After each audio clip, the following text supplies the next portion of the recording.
Archaeologists were looking for the long-lost tomb of Cleopatra when they found something that seemed too good to be real. Roughly 43 feet underground beneath a ruined Egyptian temple, there was a perfectly straight tunnel, carved through solid sandstone. The tunnel is over 4,200 feet long, and so precise that experts called it a geometric miracle.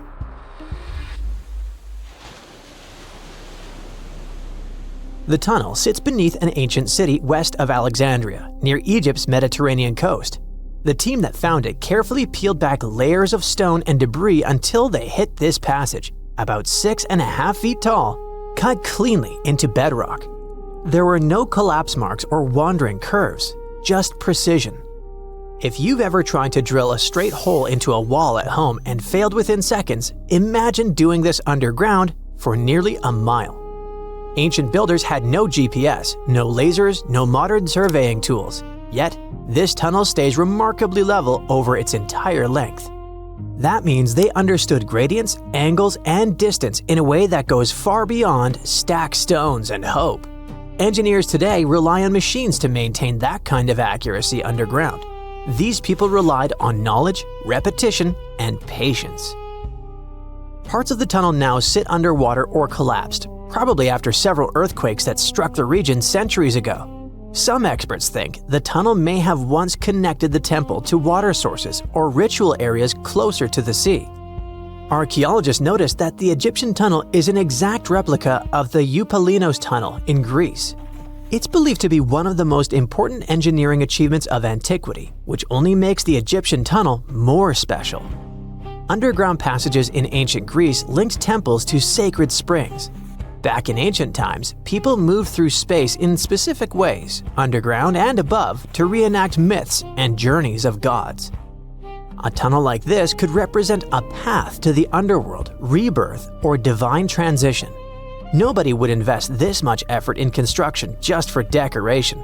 Plus, in earlier digs at the site, archaeologists pulled up all kinds of artifacts, including coins with the names and faces of Cleopatra VII and Alexander the Great. They also found figurines, statues of deities, a mummy with a gold tongue, and even an entire cemetery packed with Greco-Roman style mummies. The perfect geometric tunnel isn't an isolated flex.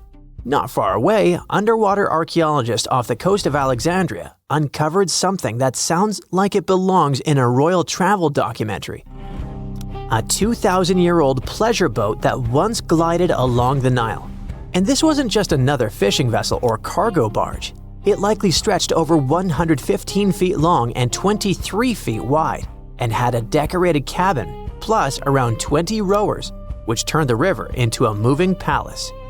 This isn't speculation pulled out of thin air. An ancient Greek geographer named Strabo wrote about these exact boats around the 1st century BCE. He described lavish vessels used by royalty during festivals and ceremonial outings in Alexandria. For years, historians treated that as a poetic exaggeration. Then, this wreck surfaced, and suddenly, Strabo sounded less like a storyteller and more like a witness. Even ancient art backs it up.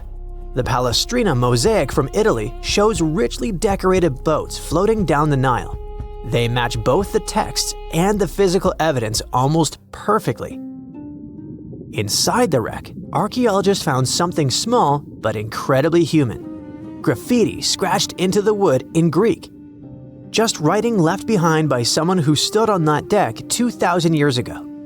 Researchers haven't fully decoded the text yet, but its existence alone matters.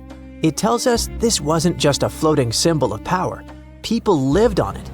It was sort of like a modern luxurious yacht, and the Nile was like a highway. All types of vessels with passengers were moving back and forth, visiting friends, carrying their goods for trade, doing business, and, of course, going on pleasure cruises. The location of the pleasure boat makes the story even better. The boat sat near the temple of Isis on Antirodos, an island that once hosted royal and religious buildings before earthquakes and rising seas erased it from the surface. That temple collapsed around 50 CE, and researchers believe the boat may have sunk during the same disaster. Another recent find that has to do with life on the Nile is the lower part of the massive worship complex about 10 miles southwest of Cairo. It connects directly to an upper temple dedicated to Ra, the Egyptian deity of the sun. The newly excavated part is a 4,500-year-old valley temple. The upper temple sits on higher ground, and archaeologists excavated it years ago. The valley temple is closer to the Nile, and it's connected to the upper part by a causeway. A German Egyptologist actually started excavating part of the temple back in 1901, but the groundwater sat much higher then, and he had to stop. Now, the groundwater level is lower, and a modern team has managed to excavate about half of the Valley Temple since 2024. Once they got in, archaeologists uncovered the remains of a columned entrance portico. Then they found blocks carved with a calendar of religious events, almost like an ancient public schedule. The text includes feasts for Sokar, a falcon-headed deity linked to Memphis, which was a major capital during the Old Kingdom, plus the Festival of Min, a fertility deity, and even the Procession of Ra. The calendar blocks all showed up around the entrance portico area, which most definitely means that the outside facade of the temple displayed this long feast calendar publicly. That's why archaeologists think this might be one of the earliest examples of a true public calendar ever found. A literal event list for an entire community, built into the architecture. On top of that, the team found dozens of decorated blocks covered in inscriptions that named a pharaoh who ruled around 2420 to 2389 BCE and had the temple built. This temple shows how people moved through ancient Egypt. Because the upper temple handled the main worship, but the valley temple made the whole place accessible. It acted like the landing area for boats coming in, either directly from the Nile or more likely from one of its side channels. So instead of hiking across desert terrain, visitors could arrive by water, step onto the temple's landing stage, enter through the Valley Temple, then head up the causeway ramp toward the upper temple on the hill. After about a century of use, researchers found that the Valley Temple had been repurposed into a residential area. And the best part is, what they found from that era: 2 wooden pieces used for playing Senet, an ancient board game.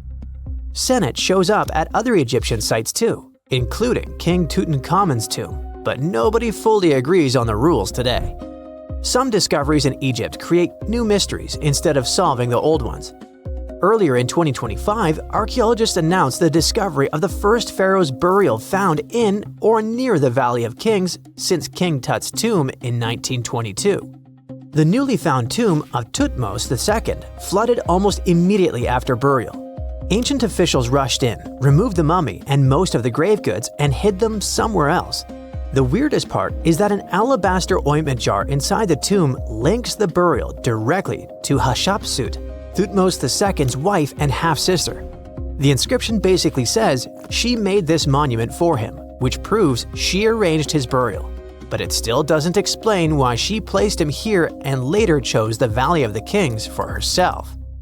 Now, archaeologists are studying a huge mound of rubble near the tomb, about 75 feet tall, and suspect it was built to hide something important. If a second tomb sits underneath, it could be complete and undisturbed. So, the deeper the archaeologists dig, the more ancient Egypt stops feeling like a gone civilization and starts feeling like a paused one. Looks like it didn't just survive time, it outsmarted it. And we're only just beginning to catch up. Hey, I bet you didn't know that trees used to grow in the middle of Egypt's barren, sun-roasted Sinai desert. It's true. If you can't picture it, I don't blame you. But archaeologists have recently stumbled upon a tree-lined boulevard. Yep, an actual green avenue, leading to a massive ancient fortress. No, this isn't some mirage or an overactive imagination, although I do have one. But it's turning our ideas of ancient Egyptian desert life upside down. Let's rewind a bit. The site in question is called Tel Abu Saifi, located in the northern part of the Sinai Peninsula. For a long time, it was known as a dusty archaeological footnote, the home of ruins from the Ptolemaic and Roman periods. You know, the era after Alexander the Great swaggered through Egypt and the Roman Empire called dibs. But recently, Egypt's Ministry of Tourism and Antiquities decided to give it a fresh dig. And what they found out turned to be more than just a forgotten outpost. We're talking about a full-on military fortress with defensive trenches, paved roads, lime kilns, barracks for soldiers, and even room for their families. A whole bunch of living quarters right in the middle of a desert doesn't feel very homey until you remember our star, the unexpected Green Avenue. This road was over 300 feet long and 36 feet wide, as long as an American football field, paved with limestone slabs and lined with more than 500 clay planting pits. These weren't for show. They held actual trees, creating a shaded tree-line entrance straight to the fortress. Imagine walking through that, the sun blazing overhead, and suddenly, blessed shade. Ooh. Now, that's not just a grand entrance, that's an ancient red carpet, or maybe a green one. But this wasn't about curb appeal. The existence of hundreds of trees in a desert landscape over 2,000 years ago tells us something big. You see, the Ptolemaic Egyptians weren't simply good at building monuments. They were also masters of water management. In a place where rainfall is rarer than a selfie with a pharaoh, they somehow found a way to grow rows of trees. Now, let that sink in. To irrigate that many trees in a desert, they must have had a sophisticated irrigation or water transport system, something capable of moving and distributing water efficiently in this harsh climate. Maybe they channeled groundwater, or maybe they captured seasonal rain, or maybe ancient sprinkler systems. Okay, maybe not that fancy. But still, it's clear they were ahead of their time.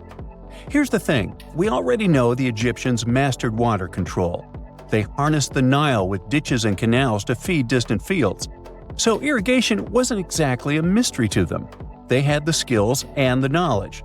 And sure, scientists still debate what the Sinai climate was like 2,000 years ago. But many believe it may have once been greener. After all, take one look at those dramatic mountains and rocky landscapes, shaped and sculpted as if by brute force of ancient rivers. And it's hard not to think that water once played a bigger role out there. Plus, archaeologists have found tons of evidence showing that Ptolemaic Egyptians cultivated fruits, vines, and trees on a large scale. In other words, growing a forest in a desert might feel wild to us, but to them, it was just another Tuesday. And now, this Green Avenue is making archaeologists wonder, what if similar irrigation systems were used elsewhere, say for transporting the enormous stones used to build the pyramids? There's already a theory that ancient rivers or human-made canals helped move those stones. And the Tel Abu Saifi discovery? Well, it might just be the missing puzzle piece. This isn't just a dream. Back then, rivers were like highways, power grids, and cargo trains of the ancient world, all rolled into one. Egyptians used them for everything – irrigating crops, trading goods, powering industry, and even mobilizing for war. If you were doing something important, odds are it involved a river. But wait, it gets even better. Excavations revealed deep defensive trenches, like ancient moats, dug more than 6 feet deep around the fortress. Those weren't just muddy ditches. They were part of an elaborate defense system designed to be filled or bridged to control access. Think of it as ancient Egypt's version of a retractable security gate, minus the hydraulics. And while the trenches were keeping intruders out, life inside the fortress was bustling. Remember how we said archaeologists had found military housing units? It turns out soldiers might have lived there with their families. So this wasn't just a barracks, it was a thriving community, with meals, routines, kids playing, and probably a whole lot of ancient gossip flying around the dinner table. In addition to all the military stuff, researchers found 4 massive lime kilns used to produce quicklime, an essential ingredient for making construction mortar. These kilns are a big deal because they suggest that during the later Roman period, Tel Abu Saifi turned into an industrial hub. It was like the Home Depot of ancient Egypt, churning out materials to build and repair buildings. But here's where the plot thickens. Underneath all of this, beneath the roads, the trenches, the kilns, archaeologists found the corners of an even older structure, a mystery building. Could it be the remains of a third, much older fortress? Or an ancient cemetery or lost city? Nobody knows yet, but one thing's clear, this story isn't over. Honestly, this might be the coolest archaeological cliffhanger of the decade. So, what does this all mean? Well, for starters, it challenges everything we assumed about desert life in ancient Egypt. For the longest time, deserts were thought of as natural barriers, dry, deadly, and empty. But this find suggests that the desert might have once been green and full of life, not because the climate was dramatically different, but because the Egyptians were incredibly good at bending the environment to their will.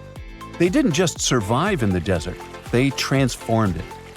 It also adds fuel to the fire in the age-old debate about ancient Egyptian tech. If they could build a fortress with tree-lined roads, moats, irrigation, and industry in the middle of the Sinai, is it really such a stretch to imagine they could engineer water channels to move pyramid stones? Forget the Ancient Aliens TV show. Sure, it's entertaining, I'll give you that, but it makes us forget something crucial. Those people were brilliant. A lot of what we call modern technology is recycled ancient ingenuity. And who knows how much knowledge we've lost over time. Meanwhile, the dig continues. Scientists are now mapping the entire Tel Abu-Saifi site, trying to piece together how all the structures connect. Some want to analyze soil samples to find traces of old tree roots and maybe even figure out what kinds of trees once grew there. Imagine if they were date palms. We might be looking at the world's oldest snack lane. You already know that the implications of the discoveries don't stop with history books, right? This kind of discovery has modern relevance too. Our world is going through a lot of change, with crazy weather and huge heat waves. So maybe we should be asking, what can we learn from ancient civilizations that once made the desert bloom? If nothing else, Tel Abu-Saifi reminds us that the ancient Egyptians were more than just pharaohs, pyramids, and mummies. They were visionary planners, eco-architects, and straight-up problem solvers. They didn't wait for nature to hand them what they needed. They engineered it. And thanks to discoveries like this, we're getting a clearer picture of just how advanced and, frankly, how cool ancient Egyptian civilization really was. So next time someone tells you deserts are just empty wastelands, you can hit them with this fun fact. Over 2,000 years ago, in the heart of the Sinai Desert, there was a fortress with a tree-lined avenue, moats, military housing, an industrial center, and even a secret underground structure.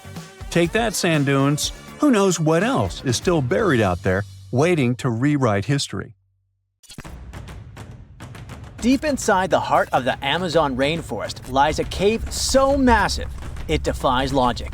Stretching for 2,000 feet, this tunnel is so big a human could easily walk around inside of it. Its walls are etched with deep, mysterious claw marks. But this is just one of many. If you travel to the south of Brazil, you'll stumble upon over 1,500 similar caves, ranging from modest tiny burrows to massive passageways. These are not your average spooky, bat-filled caverns. They're what researchers call paleo burrows, also known as ancient underground structures dug by creatures so colossal they make modern elephants look small. Whatever creature dug those tunnels displaced 800 elephants worth of dirt. I know, it still looks like a normal cave, but experts noticed this one was special because the walls were too neat and rounded, and the floor was too smooth. Besides, no water or erosion leaves such signs of serious digging power. These Brazilian caves are the largest geological records of animal activity on the planet. It's like stumbling into a prehistoric house made by creatures the size of cars. To unlock this mystery, researchers analyzed the scratch marks on the walls and realized they had probably been made by giant ground sloths, a species called valgipes, which could weigh nearly 9,000 pounds and eat your average annual menu in about 3 days. Despite being huge, these animals were not earthbenders. They had to work in groups if they wanted to dig such long tunnels. This is why scientists believe many sloths shared the same tunnel and dug it together. Even some giant armadillos may have helped with the digging. After all, they were ridiculously skilled excavators and lived there too. Okay, but why would a giant sloth or armadillo need a 2,000-foot long underground lair? Great question. And the truth is, scientists aren't totally sure. It doesn't make sense for them to dig tunnels this massive just to escape predators, especially since the tunnels were big enough for a saber-toothed tiger to crawl in, for example. So, unless they installed prehistoric security systems, this theory has holes. Haha, pun intended. The best bet is probably climate. Back then, everything was drier and colder, and some species of giant sloths were living their best lives back when Earth was transitioning between cold and warmer periods. Their big bodies usually protected these animals from temperature changes, but drastic fluctuations probably made them hide in order to survive. Besides, just like modern sloths, giant sloths probably had a hard time maintaining their body temperature, and going underground for a while is a great way to protect your babies and save some energy. After all, the bigger you are, the more energy you spend. Some scientists believe these tunnels might have had rotating tenants. One sloth moves in, digs a bit, leaves some scratch marks, moves out. And sometime later, another one crashes there and adds its own decor touches. A hostel for ancient megafauna. All evidence points to a more timeshare situation than a prehistoric private property. After all, these creatures weren't exactly social butterflies. Most sloths and armadillos usually keep things strictly one-on-one, just mom and baby. Yeah, dad sloth stuck around only for the good part. But you probably noticed one tiny detail here. These guys are not around anymore. They went extinct 11,000 years ago, right around the time humans started to get popular on Earth, when another ice age was ending. In fact, 80% of all mammals that were heavier than 2 pounds disappeared then. The first culprit is, of course, the usual suspect: humans. Around 10,000 years ago, a wave of skilled hunters using distinctive tools like spear points spread across North America. The theory goes that American animals weren't used to this new predator, making them easy targets. Once the big plant eaters started vanishing, the big meat eaters followed. They didn't have enough food to survive, and it wasn't just excessive hunting that caused some damage. Early humans may have also harmed ecosystems in ways that made survival harder for large species. But wait, there's another suspect: climate change. Around the same time, Earth's climate got a major shakeup. The climate was going from super cold to only slightly cold. Just so you know, Earth's temperature was about 46 degrees Fahrenheit, making seasons change and plants perish. And if plants are no longer around, big animals that eat them, like our friends giant sloths, have less nutrition, making them even more vulnerable. Many scientists now think that both human impact and climate change played a role, just in different ways depending on the region. In some places, humans may have tipped the balance. In others, nature itself did the job. Either way, it was a perfect storm that ended the age of giants. Turns out, being huge isn't always a plus. Giant animals tend to live longer and reproduce slowly, which makes them sitting ducks when disaster strikes. Besides, it takes a long time for these guys to bounce back. After dinos disappeared, for example, it took 15 million years for new mega mammals to stomp onto the scene. The last major extinction happened around 12,000 years ago. Not really enough time for brand new massive beasts to evolve. Today's biggest ground animals, like elephants, rhinos, and bison, aren't newcomers. They're actually the tough survivors of that ancient chaos. And, well, at least we still live alongside the blue whale, the biggest mammal ever. But why did some prehistoric animals get so gigantic in the first place? Well, being big has some perks, in spite of all the extinction thing. It keeps you safe from predators and helps you win the fight for food. If plant eaters bulked up, predators had to level up too, just to keep up. And the environment plays a big role. You see, cold-blooded animals might grow bigger in hot places to stay cool, and warm-blooded giants thrive in cold places to stay warm. One paleontologist even suggested that some dino-sized vegetarians needed those massive bellies just to digest the tough, woody plants of their time, as if they had a salad bar inside their bodies. There's also the thing with oxygen. Back then, Earth's atmosphere had way more of it. That's a big deal, especially for creatures with less efficient breathing systems like insects. Higher oxygen levels meant their bodies could handle more growth and more activity, kind of like nature's turbo mode. We also have to discuss bones, specifically the lighter ones. Many huge dinosaurs had air sacs built into their skeletons, just like modern birds. This made their bones strong but not ridiculously heavy, meaning they could grow super tall or long without collapsing under their own weight. Those air sacs also helped with cooling down, which is super important when you're basically a walking oven of muscle. On the flip side, modern mammals are limited by gravity and biology.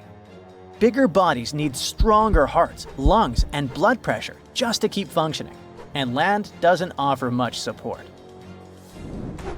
This also explains why whales got even bigger than dinosaurs. The ocean acts like a natural support system, which pretty much means that buoyancy helps hold up all that mass.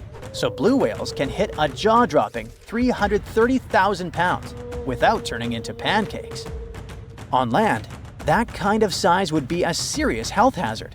So ancient giants weren't just freaks of nature.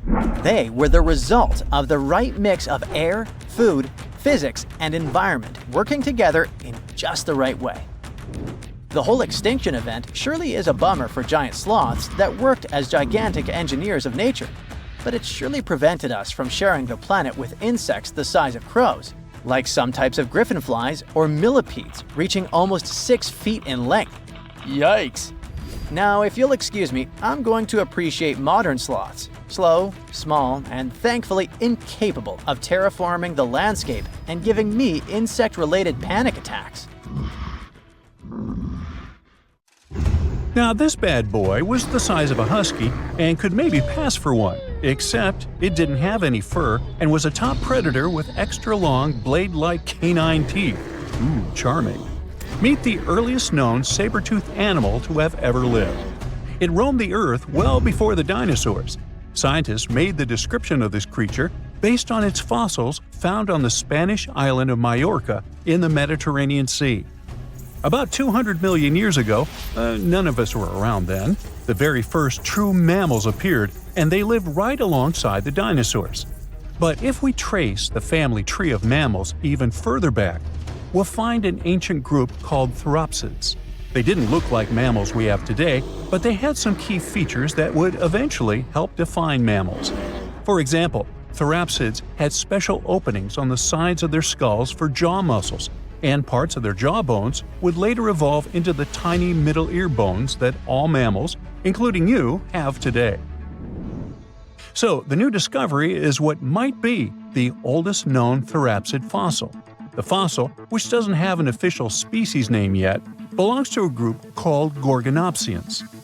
Those guys are more closely related to mammals than they are to any other living animals. Some of them were as small as cats, and others were as massive as polar bears. Gorgonopsians had some very mammal-like traits, like different types of teeth for different jobs. But unlike mammals, these ancient predators kept replacing their teeth, even their giant saber-like canines, over and over during their lives. Hey, that would be handy. Until now, the oldest Gorgonopsian fossils we knew about were around 265 million years old. But this new fossil is even older, dating back between 270 and 280 million years. The find was super detailed and complete, including its sharp knife-like fangs, part of its jaw, pieces of its spine, ribs, tailbones, and toe bones, plus most of one of its back legs.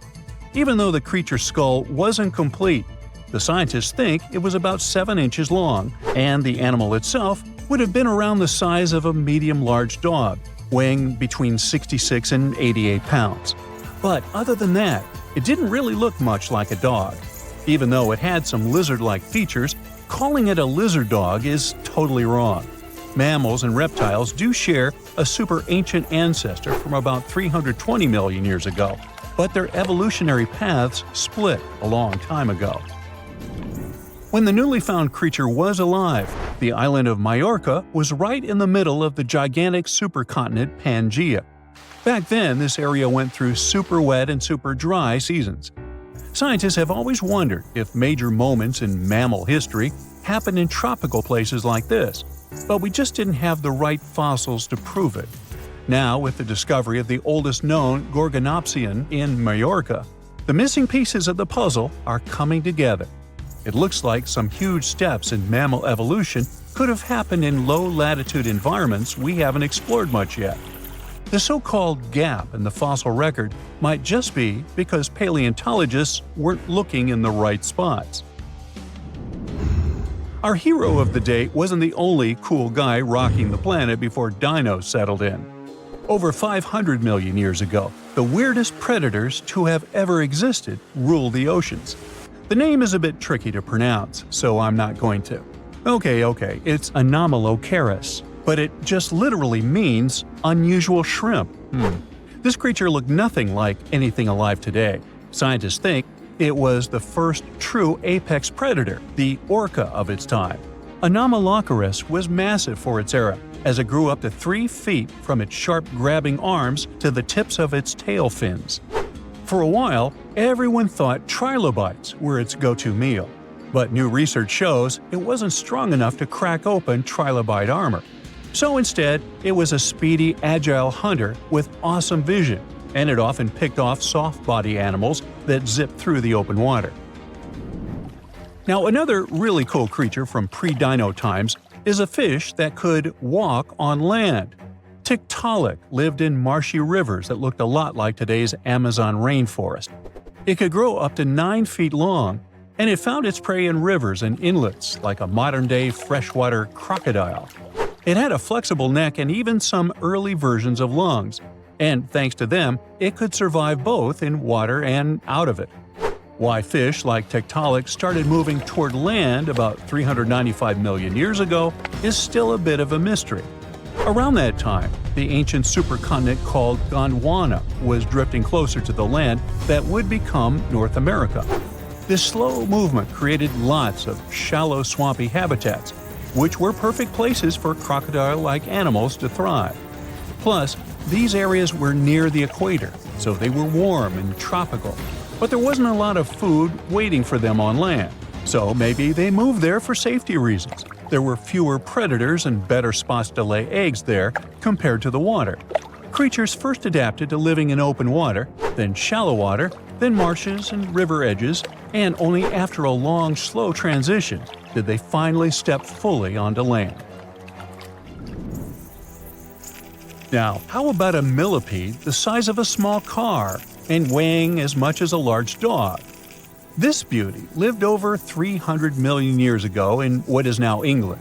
Back then, during the Carboniferous period, Earth's atmosphere had way more oxygen, over 26%, compared to today's 21%. Scientists used to think the high oxygen levels were the only reason these creatures could get so big.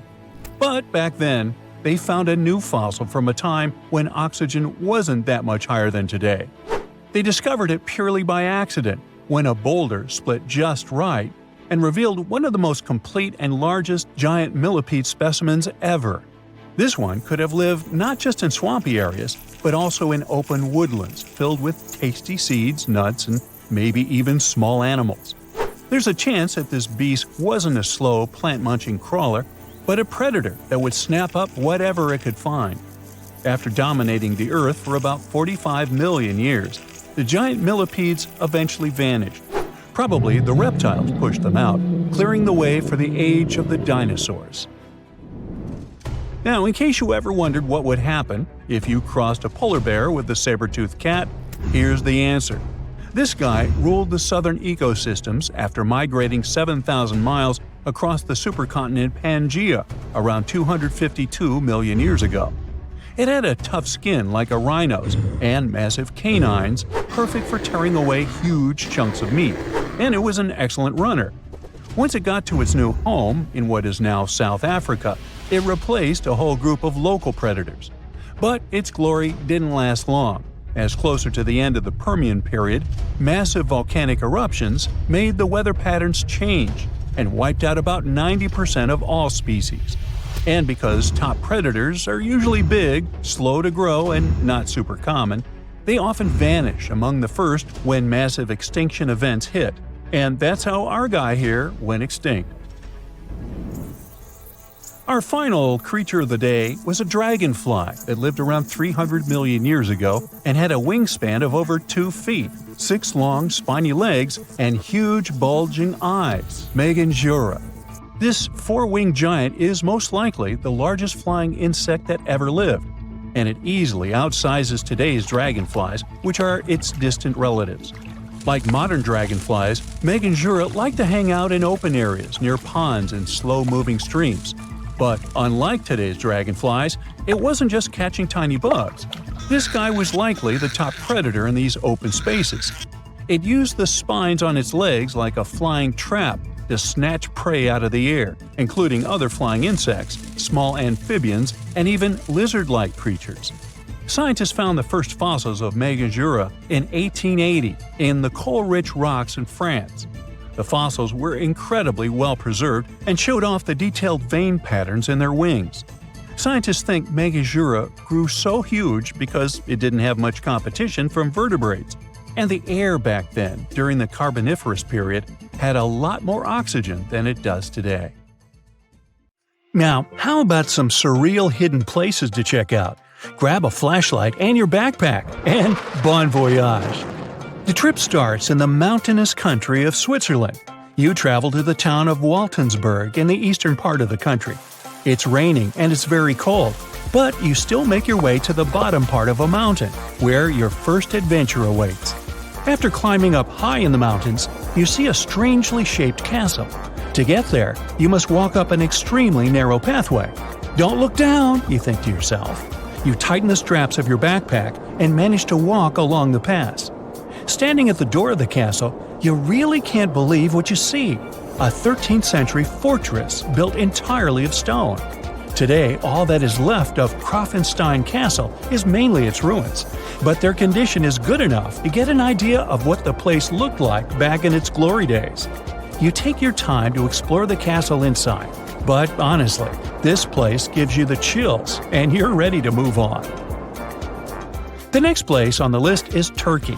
A plane and then a car ride later, you arrive in the city of Çorum in the northern part of the country. On the outskirts of Çorum, you find a valley filled with old, overgrown mountains and see the beginning of the trail you're about to hike. The way is extremely steep, but it leads to a secret door carved in the mountain. Congratulations! You've just arrived at Kapilikaya. The huge door is a massive arched stone that blocks the entrance to a hidden building. Experts think it has existed since the 2nd century BCE. Unfortunately, the huge door won't open, so what's hidden inside is a mystery today. It's guessed that there is a room inside. Some locals say there's a treasure hidden there too, but until today, no one has managed to enter the place to check. Okay, it's time to get moving before night falls. Next, you get the unique opportunity to travel to Ethiopia. Wandering around the city of Lalibela, you stumble upon a huge pit carved in the ground. You approach it carefully, and soon enough, you see a magnificent terracotta building, so richly detailed it leaves you mesmerized. But that's not all. There are 10 other pits just like this one, hiding King Lalibela's 12th century buildings. All 11 constructions are different from one another, yet share a similar recognizable style. They were hand-carved over the span of 24 years, only with the help of chisels, which is unbelievable given that these buildings are up to 50 feet high. That's about as tall as 5 African elephants stacked on top of each other, if you could do that. This unconventional way of construction made them entirely monolithic, meaning they were carved out of just one gigantic piece of rock. Pretty impressive, huh? Once you leave Ethiopia, you grab a flight to southern Italy, right there on the tip of the boot. No hiking is needed here. Whew! Your friend takes you to a site called Sassi di Matera. It's a Paleolithic city carved in the slope of a steep hill. You might feel like you've traveled in time here, as local stone houses and ancient buildings are unlike anything you've ever seen before. The site, also known as De Sassi, is suspected to be one of the first human settlements in Italy, dating back to over 9,000 years ago. Wandering around the town, you might get invited inside one of the cave-like houses. Oh, and as weird as it may sound, some of the streets run on top of people's homes. Talk about Paleolithic urban planning. You're probably becoming an expert on rock-cut architecture by now, but there are still a few sites left on your list. Next off, you head to Slovenia to visit the world's largest cave castle. This medieval castle was built on top of a 400-foot-high cliff and was designed to be impenetrable. Luckily for you, security is much more relaxed today. Still, if you're looking for a more challenging and less touristy way inside, you can get into the castle through one of its many underground tunnels. They were built over 800 years ago for the owner of the castle. He needed secret passageways to sneak supplies. Today, Pajama Castle is both enchanting and mysterious. I'd say it depends on whether it's a warm sunny day or a cold stormy night. After this medieval experience, you head on to visit Petra, a magnificent Jordanian monument found in the middle of the desert. To get around here, you'll need a large supply of water and sunscreen because it's going to get hot. But this site is worth it. The city of Petra is a marvel of the ancient world. Back in the 4th century BCE, this region was a trading hub at the crossroads of commercial routes. Petra was a wealthy city, home to the Nabateans, an Arab Bedouin tribe that thrived in the region for many years.